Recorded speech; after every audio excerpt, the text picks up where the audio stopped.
வேலூர் மாநகராட்சி கூட்டம். மாநகராட்சியில் ஒரு பணிகளும் நடக்கவில்லை. குட்டி சுவராக போகிறது. கோப்புகளை முடிக்க 10% கமிஷன் கேட்பதாக திமுக மேயர் மீது திமுக துணை மேயரை குற்றச்சாட்டு வைத்துள்ளனர். முன்னாள் முதல்வர் எடப்பாடி பழனிசாமி படத்தை மாநகராட்சியில் மாட்ட வேண்டும் என அதிமுகவினர் தர்ணா போராட்டத்தில் ஈடுபட்டனர். வேலூர் மாவட்டம் வேலூர் மாநகராட்சி மாமன்ற கூட்டம் மேயர் சுஜாதா தலைமையில் நடைபெற்றது. இக்கூட்டத்தில் துணை மேயர் சுனில் மற்றும் மாமன்ற உறுப்பினர் கூட்டத்தில் கலந்து கொண்டனர். இக்கூட்டத்தில் அதிகாரிகள் ஒருவர் கூட கலந்து கொள்ளவில்லை. இதனால் மாமன்ற உறுப்பினர்களும் துணை மேயரும் அதிகாரிகள் கலந்து கொண்ட பின்னர் தான் கூட்டம் துவங்க வேண்டும் என கூறியதால் 45 நிமிடங்களுக்கு பிறகு அதிகாரிகள் அந்த கூட்டத்தில் கலந்து கொண்டனர். கூட்டம் துவங்கியவுடன் துணை மேயர் சுனில் பேசுகையில் 4 ஆண்டுகளாக மாநகராட்சியில் ஒரு பணி கூட நடக்கவில்லை. தற்போது 300 கோடி ஒதுக்கப்பட்டது. ஆனால் ஒரு பணி கூட நடக்கவில்லை.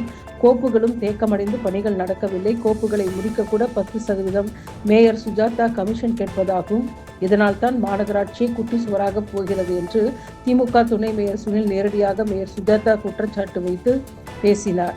இதனால் ஒருவருக்கொருவர் வாக்குவாதம் ஏற்பட்டது. இதனை ஒளிப்பதிவு செய்த செய்தியாளர்களை மேயர் தடுத்ததால் மேயருக்கும் செய்தியாளருக்கும் இடையே வாக்குவாதம் ஏற்பட்டது. இதனால் கவுன்சிலர்களிடையே பரபரப்பும் பதட்டமும் காணப்பட்டது. மேலும் பாமக மாமன்ற உறுப்பினர் பாபி கதிரவனும் மாநகராட்சியில் ஒரு பணி கூட நடக்கவில்லை. இதனை செய்தியாளர்கள் செய்தி எடுத்து ஒளிபரப்ப வேண்டும். இது ஜனநாயக உரிமை என பேசினார். மேலும் மாமன்ற கூட்டரங்கில் முன்னாள் ஸ்டாலின் உள்ளிட்டோர் படங்கள் வைக்கப்பட்டிருந்தது. இந்த நிலையில் முன்னாள் முதல்வர் எடப்பாடி பழனிசாமி படம் வைக்க வேண்டும் என அதிமுகவினர் கோரிக்கை வைத்தனர். அதனை திமுகவினர் தடுத்ததால் வாக்குவாதம் செய்து தர்ணாவில் ஈடுபட்டனர். இதனால் மாநகராட்சி கூட்டம் முழுவதும் பரபரப்பும் பதட்டமும் காணப்பட்டது. தமிழ்நாடு சட்டமன்ற தேர்தல் முடிந்து மாநகராட்சி கூட்டம் இப்போதுதான் நடந்தது. இதில் திமுகவினர் ஒருவருக்கொருவர் குற்றம் சாட்டி பேசியது பெரும் சலசலப்பை ஏற்படுத்தி உள்ளது.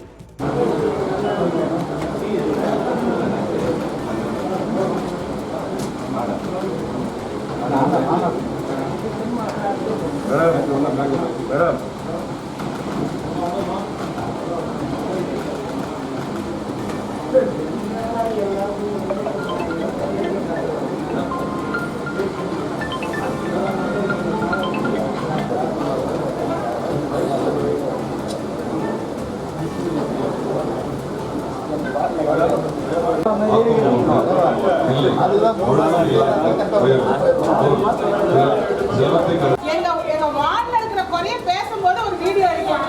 அது வந்து தப்பு இல்லையா? அதையும் அவங்க என்னப்பா சொல்றீங்கப்பா? செய்தியாளர்கள் ஒரு வீடியோ எடுக்கலாமே, தப்பு இல்லையா? நான் என்ன சொல்ல போறேன்? வார்டுல தண்ணி இல்ல, அடிப்படை வசதி இல்ல, இதெல்லாம் இல்லன்னு தான் சொல்ல போறேன். அதை வந்து ஏன் நீங்க வந்து எடுக்கக்கூடாதுன்னு சொல்றீங்க? நீங்க குறிப்பா எடுத்துக்கலாம். நான் ஏற்கனவே சொன்னேன், குறிப்பா எடுத்துங்க. கூட்டத்தை இது பண்ணாதீங்க. குறிப்பா ஓரமா நின்று எடுத்துப்பாங்க, எல்லாம் ஓரமா நில்லுங்க. குறிப்பா எடுத்துக்கங்க, உட்காந்துங்க. உங்களுக்கு நாங்க அனுமதி வழங்கப்பட்டிருக்கோம். நீங்க குறிப்பா வீடியோ ஏன் எடுக்கக்கூடாதுங்க மேடம்? ஏன் எடுக்கக்கூடாது? நாங்க எதுவும் பேசல, நாங்க தவறா எதுவும் பேசல.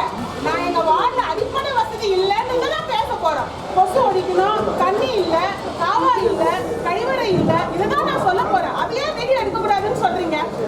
ஏன் ஒரு ஓரமா நின்று எடுத்துக்கோங்க. நடுவில் நின்று யாரும் தயவு செய்து சொல்றேன், மீடியா எல்லாருமே வந்து ஓரமா நின்று நாங்க பேசுறத எங்க Facebookல வேற வழி இல்ல. நாங்க 4 வருஷமா இன்னும் எதுவுமே பண்ணல, அடிப்படை வசதி கூட பண்ணல. என்னுடைய வார்டுக்கு மிகவும் பின்தங்கிய வார்டா இருக்குது. அது நகராட்சியில சேர்த்துக்கவே இல்ல. வரி அதிகமா இருக்குதுன்னு ரொம்ப கோவப்படுறாங்க. இருக்கட்டுமா சாவட்டுமான்னு கேக்குறாங்க. அதை நாங்க வந்து நகராட்சியில பேசும்போது வீடியோ எடுக்கக்கூடாதுன்னு ஏன் சொல்றீங்க? இருக்கட்டுமா போட்டுமா? ஏன் எடுத்தா என்ன? ஏப்பா உங்களுக்கு தான் சொல்றேன், ஓரமா நின்று நாங்க பேசுறதை எடுங்க. எடுத்து உங்களால போட முடியும்னா பேப்பர்ல போடுங்க. அப்புறம் எழுதி வச்சா மறந்துட மாட்டாங்களா? ஆரம்பிக்கிறோம். கூட்டத்தை டிஸ்டர்ப் பண்ற மாதிரி பண்ணாதீங்க செய்தியாளர். யாரும் டிஸ்டர்ப் பண்ண மாட்டாங்க. ஒரு மீட்டிங் பதவி கமிஷனர் மீட்டிங்ல மத்தாரியே sir town planning engineering section யாருமே காணும். அதான் சொல்லுங்க சார், இது மன்ற கூட்டம் ஏன் நாங்களாம் மக்களாக தேர்ந்தெடுக்கப்பட்ட பிரதிநிதிகள் எந்த யாருமே இல்லாத இப்படி கூட்டங்க ஒரு நிமிஷம் கூட்டம் நடத்திக்கிறது கொஞ்சம் தயவுசெய்து சார். இது மாமன்ற கூட்டம் எல்லாம் மொத்த பேர் ஏற்றி வெளியே போயிடுவோம். என்ன வச்சுக்கிறீங்க? ஒரு அதிகாரம் யாருமே இல்லை. என்ன வச்சுக்கிறீங்க? டவுன் பிளானிங் செக்ஷன் மொத்தம் எல்லாரும் வர சொல்லுங்க. மீட்டிங் அப்புறமா ஆரம்பிக்கலாம்.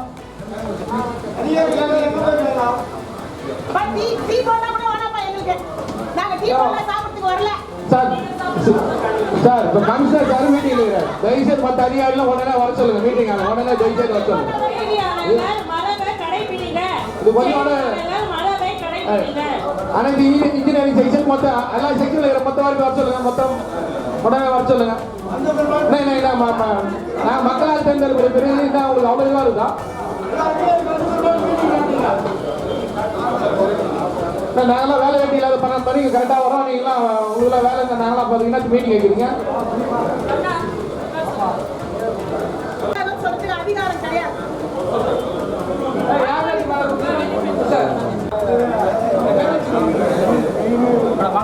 தயவுசெய்து உட்காருங்க. செய்தியாளர்கள் கீழே எடுக்காதீங்க. செய்தியை குறிப்பு எடுத்துக்கங்க. தாராளமா குறிப்பு எடுத்துங்க. மொத்தம் உங்களால வேலை கூட்டமே டிஸ்டர்ப் ஆகுது. நீங்க மரபை கடைபிடிங்க. சொல்லுங்க. இது சுத்தமா சரி கிடையாது. நினைச்சிருக்கீங்க நாங்கள மக்களால் தேர்ந்தெடுக்கிற பிறகு என்ன நினைச்சிருக்கீங்க? உட்கார சொல்லுங்க.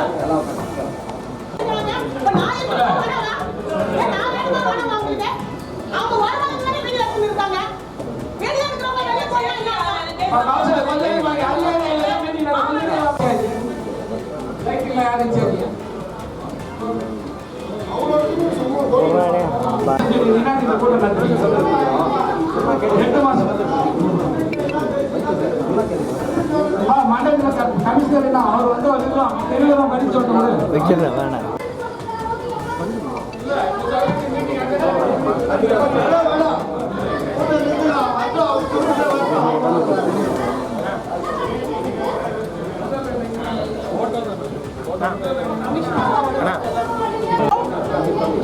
மீடியா எடுத்தா யாரு இப்ப வெளில போடுவான்? ஏன் எடுக்கக்கூடாது போகக்கூடாது வரான்னு சொல்றீங்க நீங்க? மீடியாவே அதிகாரம் பண்ற அளவுக்கு ஆயிட்டாங்களா நீங்களா? சட்டமன்றம் லைவ்ல போயிருக்கு. சட்டமன்றம் லைவ்ல போகுது.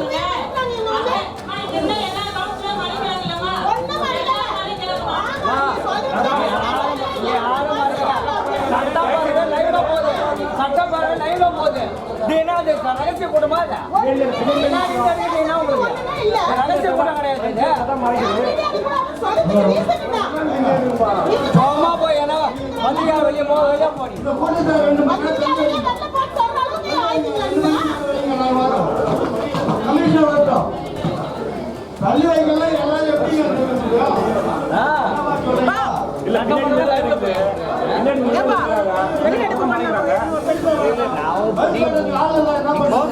நாங்க பண்றோம் ஒண்ணு. நான் போறேன்னு சொன்னேன். கொடாம போட்டு போங்க இருங்க. எல்லாம் ஒண்ணா எப்படி வர போறது? முன்னாடி போ. நீங்க மேல சொன்னா கூட அது எப்படி வந்து சொல்ல பத்திரிக்காரங்க வந்து நீங்க என்ன அப்படி மிரட்டுறீங்க எல்லாரையும்? செய்யறாங்க அவங்க கடமையை செய்யக்கூடாதுன்னு சொல்ற அளவுக்கு ஆயிடுச்சு. லைவ்ல போகல. சட்டசபையே லைவ்ல போகல. சட்டசபையே லைவ்ல போகல. சட்டசபையே லைவ்ல போகல. சட்டசபையே லைவ்ல போகும்போது இதே போகக்கூடாது. ஏன் பாப்பா பேசக்கூடாது? நாங்க பேசத்தானே வீடியோ எடுக்கிறாங்க. ஒரு தப்பா ஒன்றும் எடுக்கலையே. பின்னாடி நின்று எடுக்கிறாங்க. அதையே வந்து மட்டிட்டு போறாங்க. அவரு இந்த பாரு கூட நிற்கிறாரு. எடுக்கக்கூடாது, போகக்கூடாது, வரக்கூடாது. பத்திரிகையாளர் எல்லாம் பண்ணுவீங்க நீங்க. பத்திரிகையாளர் மிரட்டுறது எல்லாரும் மிரட்டுறது நாங்க எடுக்கிறது கொஞ்சம் பயந்து சுபாவம் ஏற்கனவே சொல்லியிருக்கேன் நான்.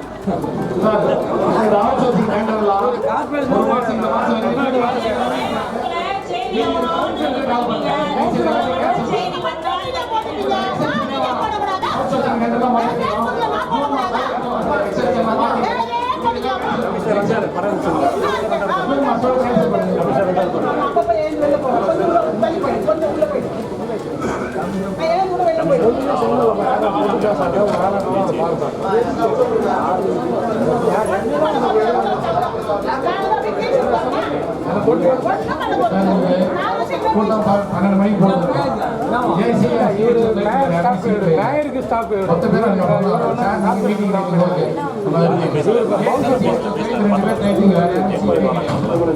இந்த கவுன்சில் கூட்டம் எது போட்டோம்? எந்த கையில் பதில் யார் பதில் சொல்லுவாங்க? நீங்கள் பல மீட்டிங் அட்டன் பண்ணீங்களா? ரைட், மற்றவங்களாம் யாரும் வாங்குமா இல்லையா? ஆர்கனைசேஷன் மொத்தம் ஒரே மொத்த பேர் கேட்ட மீட்டிங்கிறாங்க. யாருமே இல்லை. அப்புறம் தான் வராங்க எல்லாம் 12 மணிக்கு நாங்கள் எல்லாம் இது பண்ண பிறகு தான் வராங்க. எப்படி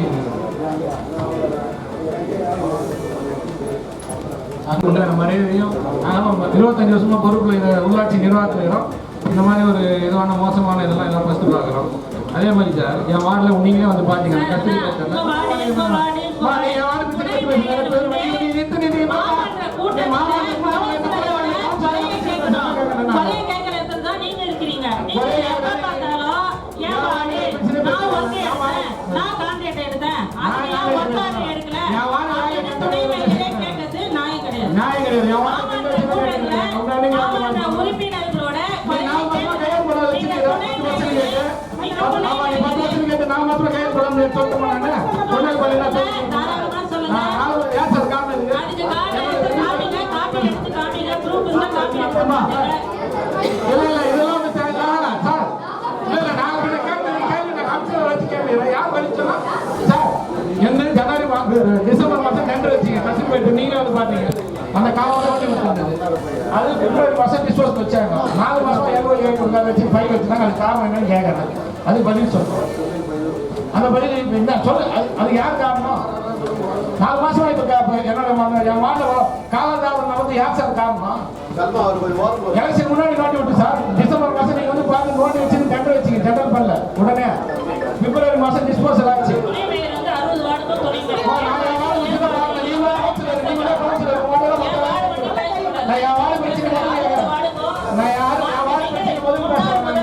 திரு முத்துவேல் கருணாநிதி ஸ்டாலின் வந்து 60 வார்டுல தேவையான அடிப்படை வசதியை எல்லாமே செஞ்சு கொடுத்தவர் முத்துவேல் கருணாநிதி ஸ்டாலின்.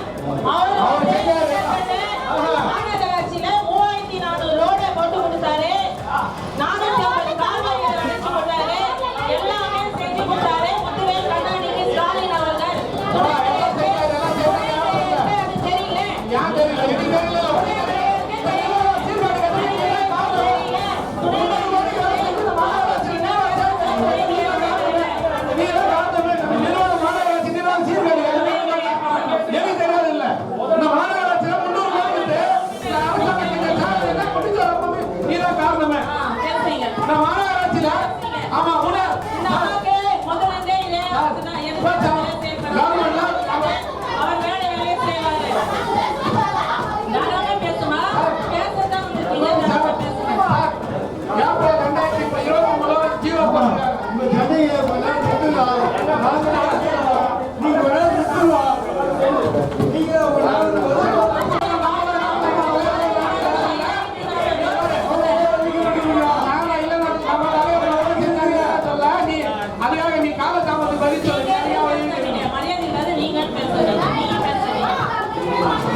நான் 3 லெட்டர் கொடுத்தேன் என் வார்டில் வந்து மைனர் காவா இல்லை ரொம்ப பிரச்சனை இருக்குது 100 வீடு இருக்குதுன்ட்டு இது வந்து நீங்கள் வந்து அதுக்கான ஒரு எந்த நடவடிக்கையும் இல்லை சார்.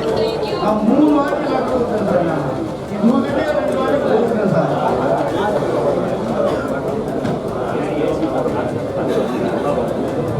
ஏன்பா 4 வருஷமாவே ஏசி போடல, இப்போ யார் ஏசி போடலன்னு சொல்றது?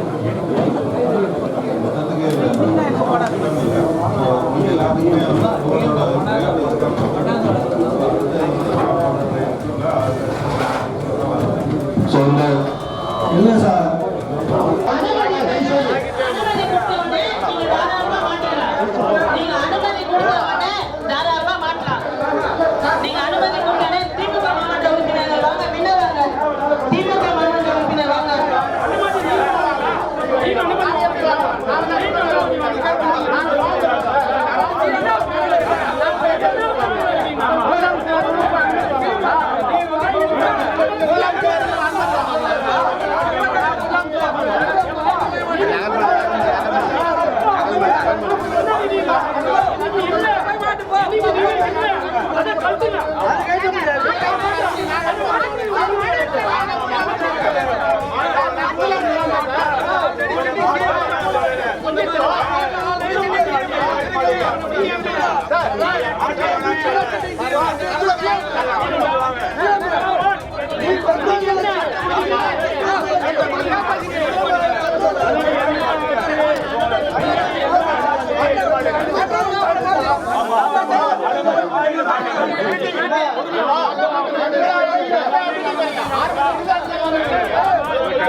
Thank you. ரோட்டை